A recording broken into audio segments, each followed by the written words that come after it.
His Last Bow by Sir Arthur Conan Doyle. The Dying Detective Part 1. Mrs. Hudson, the landlady of Sherlock Holmes, was a long-suffering woman. Not only was her first-floor flat invaded at all hours by throngs of singular and often undesirable characters, but her remarkable lodger showed an eccentricity and irregularity in his life which must have sorely tried her patience. His incredible untidiness, his addiction to music at strange hours, his occasional revolver practice within doors, his weird and often malodorous scientific experiments, and the atmosphere of violence and danger which hung around him made him the very worst tenant in London. On the other hand, his payments were princely. I have no doubt that the house might have been purchased at the price which Holmes paid for his rooms during the years that I was with him. The landlady stood in the deepest awe of him, and never dared to interfere with him, however outrageous his proceedings might seem. She was fond of him, too, for he had a remarkable gentleness and courtesy in his dealings with women. He disliked and distrusted the sex, but he was always a chivalrous opponent. Knowing how genuine was her regard for him, I listened earnestly to her story when she came to my rooms in the second year of my married life and told me of the sad condition to which my poor friend was reduced. "He is dying, Dr. Watson," said she. "For 3 days he has been sinking, and I doubt if he will last the day. He would not let me get a doctor. This morning when I saw his bones sticking out of his face and his great bright eyes looking at me, I could stand no more of it. "'With your leave or without it, Mr. Holmes, I am going for a doctor this very hour,' said I. "'Let it be Watson, then,' said he. 'I wouldn't waste an hour in coming to him, sir, or you may not see him alive.' I was horrified, for I had heard nothing of his illness. I need not say that I rushed for my coat and my hat. As we drove back I asked for the details. "'There is little I can tell you, sir. He has been working at a case down at Rotherhithe, in an alley near the river, and he has brought this illness back with him. He took to his bed on Wednesday afternoon and has never moved since. For these 3 days neither food nor drink has passed his lips.' "'Good God! Why did you not call in a doctor?' "'He wouldn't have it, sir. You know how masterful he is. I didn't dare to disobey him. But he is not long for his world, as you'll see for yourself the moment that you set eyes on him.' He was indeed a deplorable spectacle. In the dim light of a foggy November day the sick room was a gloomy spot, but it was that gaunt, wasted face staring at me from the bed which sent a chill to my heart. His eyes had the brightness of fever, there was a hectic flush upon either cheek, and dark crusts clung to his lips. The thin hands upon the coverlet twitched incessantly, his voice was croaking and spasmodic. He lay listlessly and as I entered the room, but the sight of me brought a gleam of recognition to his eyes. "'Well, Watson, we seem to have fallen upon evil days,' said he in a feeble voice, but with something of his old carelessness of manner. "'My dear fellow!' I cried, approaching him. "'Stand back, stand right back,' said he with the sharp imperiousness which I had associated only with moments of crisis. 'If you approach me, Watson, I shall order you out of the house.' "'But why?' "'Because it is my desire. Is that not enough?' Yes, Mrs. Hudson was right. He was more masterful than ever. It was pitiful, however, to see his exhaustion. "'I only wished to help,' I explained. "'Exactly. You will help best by doing what you are told.' "'Certainly, Holmes.' He relaxed the austerity of his manner. "'You are not angry?' he asked, gasping for breath. Poor devil, how could I be angry when I saw him lying in such a plight before me? "'It's for your own sake, Watson,' he croaked. "'For my sake?' "'I know what is the matter with me. It is a coolie disease from Sumatra. a thing that the Dutch know more about than we, though they have made little of it up to date. One thing only is certain, it is infallibly deadly, and it is horribly contagious." He spoke now with a feverish energy, the long hands twitching and jerking as he motioned me away. "Contagious by touch, Watson. That's it, by touch. Keep your distance and all is well." Good heavens, Holmes! Do you suppose that such a consideration weighs with me for an instant? It would not affect me in the case of a stranger. Do you imagine it would prevent me from doing my duty to so old a friend?" Again I advanced, but he repulsed me with a look of furious anger. "If you will stand there I will talk. If you do not, you must leave the room." I have so deep a respect for the extraordinary qualities of Holmes that I have always deferred to his wishes, even when I least understood them. But now all my professional instincts were aroused. Let him be my master elsewhere, I at least was his in a sick room. "Holmes," said I, "you are not yourself. A sick man is but a child, and so I will treat you. Whether you like it or not, I will examine your symptoms and treat you for them." He looked at me with venomous eyes. "If I am to have a doctor whether I will or not, let me at least have someone in whom I have confidence," said he. "Then you have none in me?" "In your friendship, certainly. But facts are facts, Watson, and after all, you are only a general practitioner with very limited experience and mediocre qualifications. It is painful to have to say these things, but you leave me no choice." I was bitterly hurt. "Such a remark is unworthy of you, Holmes. It shows me very clearly the state of your own nerves. But if you have no confidence in me, I would not intrude my services. Let me bring Sir Jasper Meek or Penrose Fisher or any of the best men in London, but someone you must have, and that is final. If you think that I am going to stand here and see you die without either helping you myself or bringing anyone else to help you, then you have mistaken your man." "You mean well, Watson," said the sick man with something between a sob and a groan. "Shall I demonstrate your own ignorance? What do you know, pray, of Tanapuli fever? What do you know of the Black Formosa corruption?" "I have never heard of either."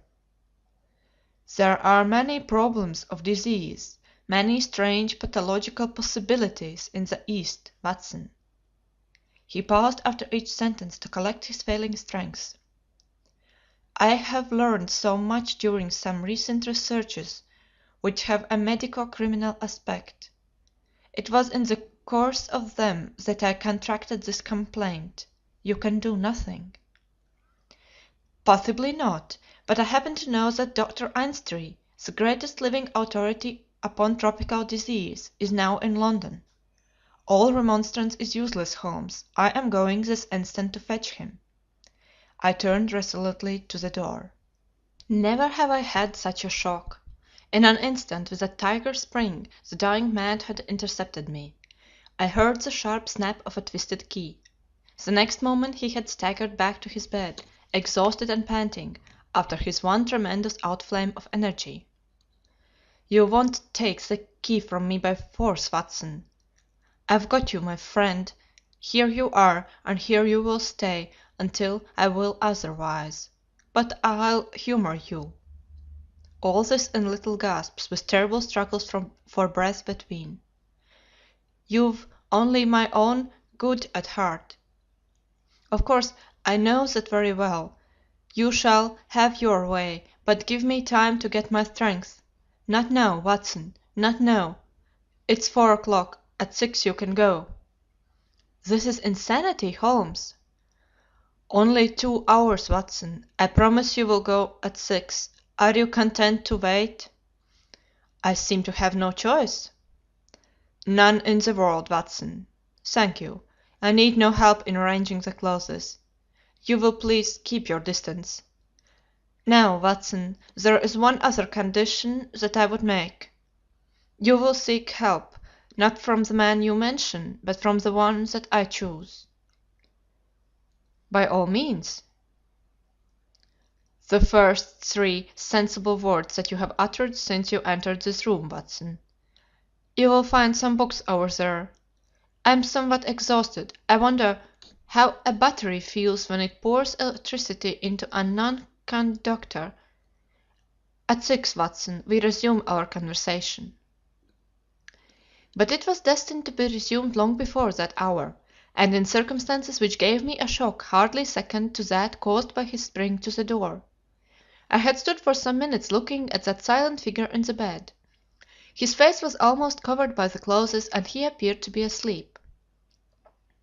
Then, unable to settle down to reading, I walked slowly round the room, examining the pictures of celebrated criminals with which every wall was adorned. Finally, in my aimless perambulation, I came to the mantelpiece. A litter of pipes, tobacco pouches, syringes, penknives, revolver cartridges, and other debris was scattered over it. In the midst of these was a small black and white ivory box with a sliding lid. It was a neat little thing, and I had stretched out my hand to examine it more closely, when it was a dreadful cry that he gave, a yell which might have been heard down the street. My skin went cold, and my hair bristled at that horrible scream. As I turned, I caught a glimpse of a convulsed face and frantic eyes. I stood paralyzed, with the little box in my hand. "Put it down!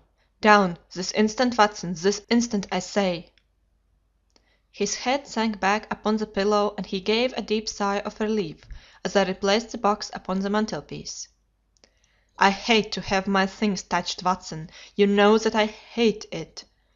You fidget me beyond endurance. You, a doctor, you are enough to drive a patient into an asylum. Sit down, man, and let me have my rest." The incident left a most unpleasant impression upon my mind.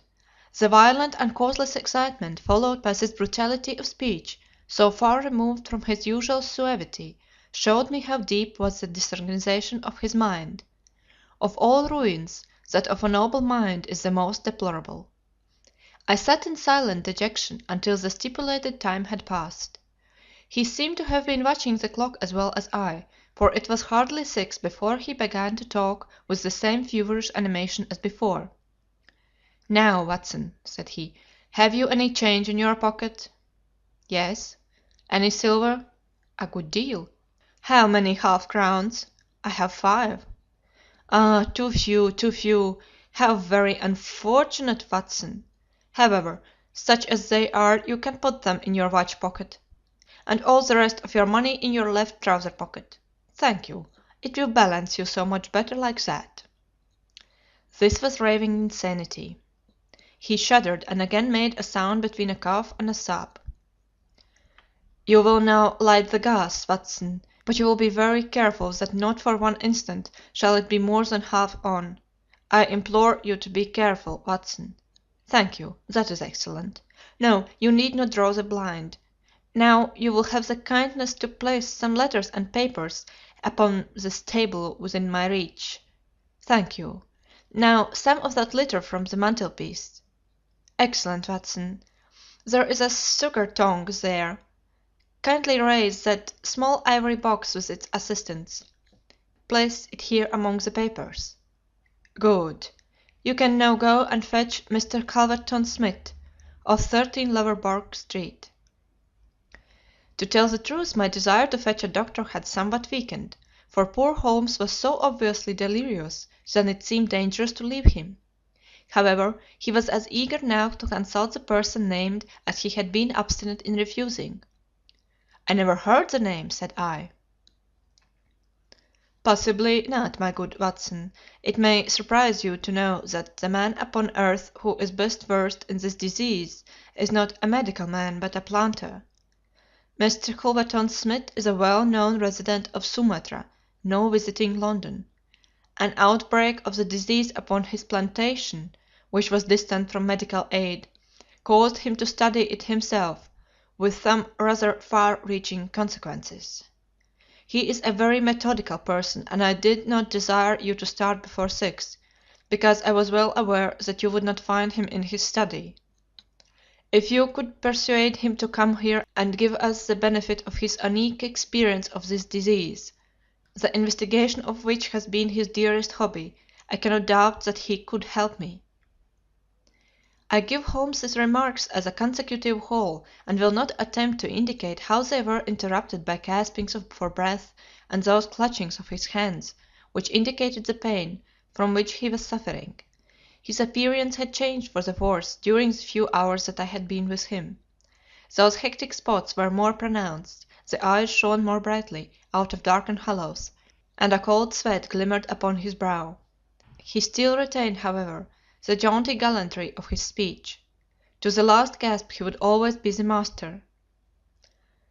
"You will tell him exactly how you have left me," said he. "You will convey the very impression which is in your own mind, a dying man, a dying and delirious man. Indeed, I cannot think why the whole bed of the ocean is not one solid mass of oysters, so prolific the creatures seem. Ah, I am wandering. Strange how the brain controls the brain. What was I saying, Watson?" "My directions for Mr. Culverton Smith." "Ah, yes, I remember. My life depends upon it. Plead with him, Watson. There is no good feeling between us. His nephew, Watson, I had suspicions of foul play, and I allowed him to see it. The boy died horribly. He has a grudge against me. You will soften him, Watson. Beg him, pray him, get him here by any means. He can save me, only he. I will bring him in a cab if I have to carry him down to it." "You will do nothing of the sort. You will persuade him to come, and then you will return in front of him. Make any excuse so as not to come with him. Don't forget, Watson, you won't fail me. You never did fail me. No doubt there are natural enemies which limit the increase of the creatures. You and I, Watson, we have done our part. Shall the world, then, be overrun by oysters? No, no, horrible. You'll convey all that is in your mind." I left him full of the image of this magnificent intellect babbling like a foolish child. He had handed me the key, and with a happy thought I took it with me lest he should lock himself in. Mrs. Hudson was waiting, trembling and weeping, in the passage. Behind me, as I passed from the flat, I heard Holmes' high, thin voice in some delirious chant. Below, as I stood whistling for a cab, a man came on me through the fog. "How is Mr. Holmes, sir?" he asked. It was an old acquaintance, Inspector Morton of Scotland Yard, dressed in unofficial tweeds. "He is very ill," I answered.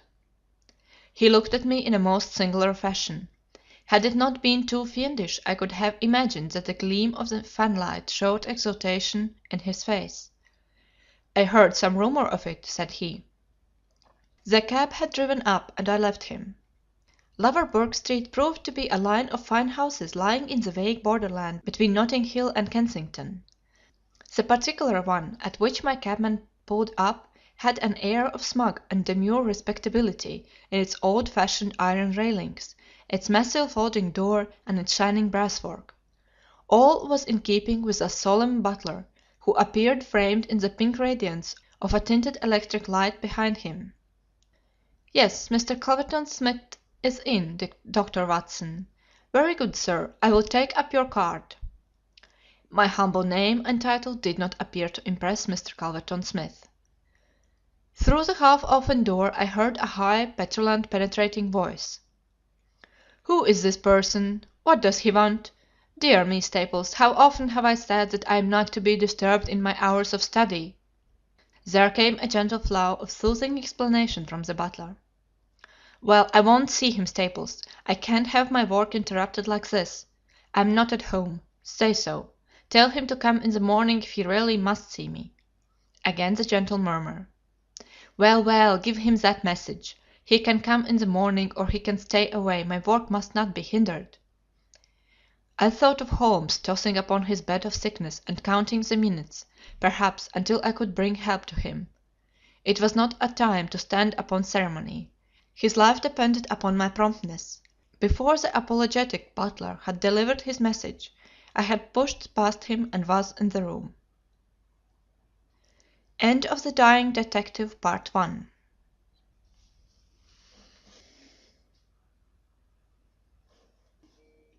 Part 2. With a shrill cry of anger, a man rose from a reclining chair beside the fire. I saw a great yellow face, coarse grained and greasy, with heavy, double chin and two sullen, menacing grey eyes which glared at me from under tufted and sandy brows. A high, bald head had a small velvet smoking cap poised coquettishly upon one side of its pink curve. The skull was of enormous capacity, and yet as I looked down I saw to my amazement that the figure of the man was small and frail, twisted in the shoulders and back like one who had suffered from crickets in his childhood. "What's this?" he cried in a high, screaming voice. "What is the meaning of this intrusion? Didn't I send you word that I would see you tomorrow morning?"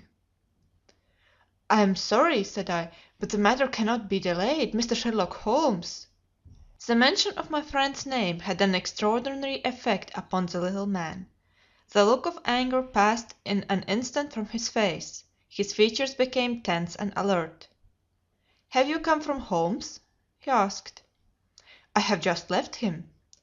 "What about Holmes? How is he?" "He is desperately ill. That is why I have come."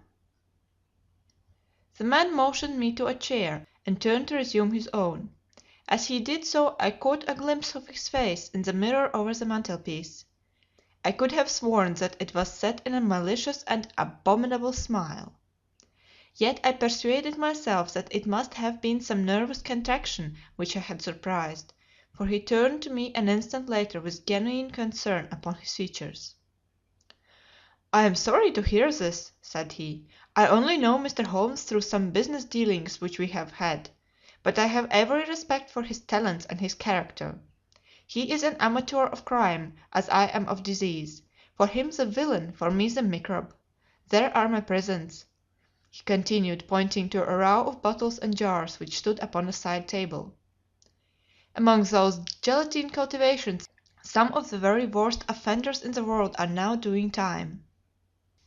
"It was on account of your special knowledge that Mr. Holmes desired to see you. He has a high opinion of you and thought that you were the one man in London who could help him." The little man started, and the jaunty smoking cap slid to the floor. "Why?" he asked. "Why should Mr. Holmes think that I could help him in his trouble?" "Because of your knowledge of Eastern diseases."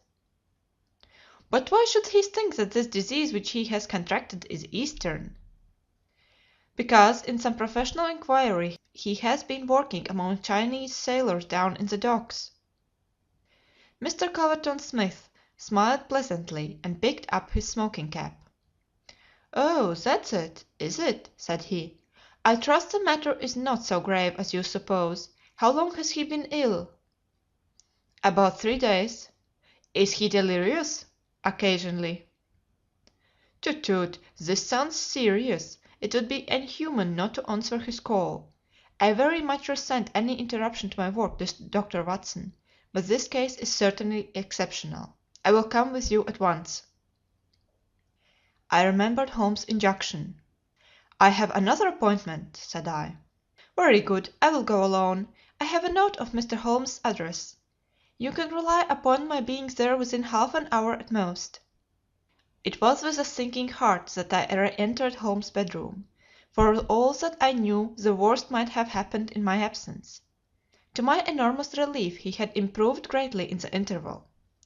His appearance was as ghastly as ever, but all trace of delirium had left him, and he spoke in a feeble voice, it is true, but with even more than his usual crispness and lucidity.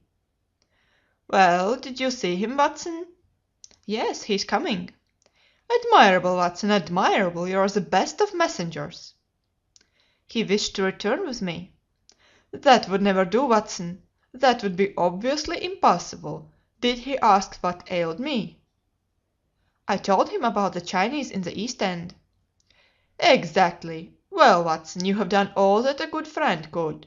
You can now disappear from the scene." "I must wait and hear his opinion, Holmes." Of course you must, but I have reasons to suppose that this opinion would be very much more frank and valuable if he imagines that we are alone. There is just room behind the head of my bed, Watson." "My dear Holmes!" "I fear there is no alternative, Watson. The room does not lend itself to concealment, which is as well, as it is the less likely to arouse suspicion. But just there, Watson, I fancy that it could be done." Suddenly he sat up with a rigid intentness upon his haggard face. "There are the wheels, Watson. Quick, man, if you love me. And don't budge, whatever happens, whatever happens, do you hear? Don't speak, don't move. Just listen with all your ears." Then in an instant his sudden access of strength departed, and his masterful, purposeful talk drowned away into the low, vague murmurings of a semi-delirious man. From the hiding place into which I had been so swiftly hustled, I heard the footfalls upon the stair, with the opening and the closing of the bedroom door. Then to my surprise there came a long silence, broken only by the heavy breathings and gaspings of the sick man. I could imagine that our visitor was standing by the bedside and looking down at the sufferer. At last that strange hush was broken. "Holmes!" he cried, "Holmes!"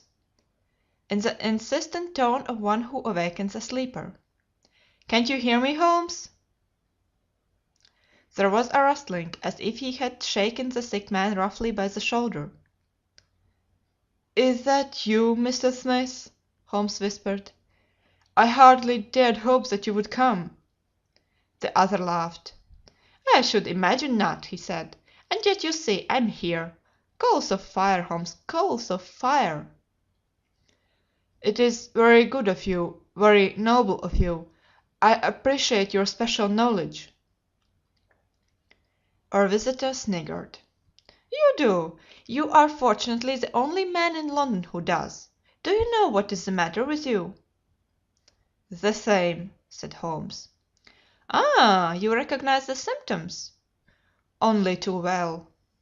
"Well, I shouldn't be surprised, Holmes. I shouldn't be surprised if it were the same. A bad lookout for you if it is. Poor Victor was a dead man on the fourth day, a strong, hearty young fellow. It was certainly, as you said, very surprising that he should have contracted an out of the way Asiatic disease in the heart of London, a disease, too, of which I had made such a very special study. Singular coincidence, Holmes. Very smart of you to notice it, but rather uncharitable to suggest that it was cause and effect." "I knew that you did it." "Oh, you did you? Well, you couldn't prove it anyhow. But what do you think of yourself spreading reports about me like that, and then crawling to me for help the moment you are in trouble? What sort of a game is that, eh?" I heard the rasping, labored breathing of the sick man. "Give me the water," he gasped. "You are precious near your end, my friend, but I don't want you to go till I have had a word with you. That's why I give you water. There, don't slop it about. That's right. Can you understand what I say?" Holmes groaned. "Do what you can for me. Let bygones be bygones," he whispered. "I'll put the words out of my head. I swear I will. Only cure me, and I'll forget it." "Forget what?" "Well, about Victor Savage's death. You as good as admitted just now that you had done it. I'll forget it." "You can forget it or remember it, just as you like. I don't see you in the witness box. Quite another shaped box, my good Holmes, I assure you. It matters nothing to me that you should know how my nephew died. It's not him we are talking about, it's you." "Yes, yes." "The fellow who came for me, I've forgotten his name, said that you contracted it down in the East End among the sailors." "I could only account for it so." "You are proud of your brains, Holmes, are you not? Think yourself smart, don't you? You came across someone who was smarter this time. Now cast your mind back, Holmes. Can you think of no other way you could have got this thing?" "I can't think. My mind is gone. For heaven's sake, help me." "Yes, I will help you. I'll help you to understand just where you are and how you got there. I'd like you to know before you die." Give me something to ease my pain." "Painful, is it?" "Yes, the coolies used to do some squealing towards the end. Takes you as cramp, I fancy." "Yes, yes, it is cramp." "Well, you can hear what I say, anyhow. Listen now. Can you remember any unusual incident in your life just about the time your symptoms began?" "No, no, nothing." "Think again." "I'm too ill to think." "Well, then, I'll help you. Did anything come by post?" "By post? A box, by chance?" "I'm fainting. I'm gone." "Listen, Holmes." There was a sound as if he was shaking the dying man, and it was all that I could do to hold myself quiet in my hiding place. "You must hear me. You shall hear me. Do you remember a box, an ivory box? It came on Wednesday. You opened it. Do you remember?" "Yes, yes, I opened it. There was a sharp spring inside it. Some joke." "It was no joke, as you will find to your cost. You fool! You would have it, and you have got it. Who asked you to cross my path? If you had left me alone I would not have hurt you." "I remember," Holmes gasped. "The spring. It drew blood. This box, this on the table." "The very one, by George! And it may as well leave the room in my pocket. There goes your last shred of evidence. But you have the truth now, Holmes, and you can die with the knowledge that I killed you. You knew too much of the fate of Victor Savage, so I have sent you to share it. You are very near your end, Holmes. I will sit here and I will watch you die." Holmes' voice had sunk to an almost inaudible whisper. "What is that?" said Smith. "Turn up the gas? Ah, the shadows begin to fall, do they? Yes, I will turn it up, that I may see you the better." He crossed the room and the light suddenly brightened. "Is there any other little service that I can do you, my friend?" "A match and a cigarette." I nearly called out in my joy and my amazement. He was speaking in his natural voice, a little weak perhaps, but the very voice I knew. There was a long pause, and I felt that Culverton Smith was standing in silent amazement looking down at his companion. "What's the meaning of this?" I heard him say at last in a dry, rasping tone. "The best way of successfully acting a part is to be it," said Holmes. "I give you my word that for 3 days I have tasted neither food nor drink until you were good enough to pour me out that glass of water. But it is the tobacco which I find most irksome. Ah, here are some cigarettes." I heard the striking of a match. "That is very much better. Hallo, hallo! Do I hear the step of a friend?" There were footfalls outside, the door opened, and Inspector Morton appeared. "All is in order, and this is your man," said Holmes. The officer gave the usual cautions. "I arrest you on the charge of the murder of one Victor Savage," he concluded. "And you might add of the attempted murder of one Sherlock Holmes," remarked my friend with a chuckle.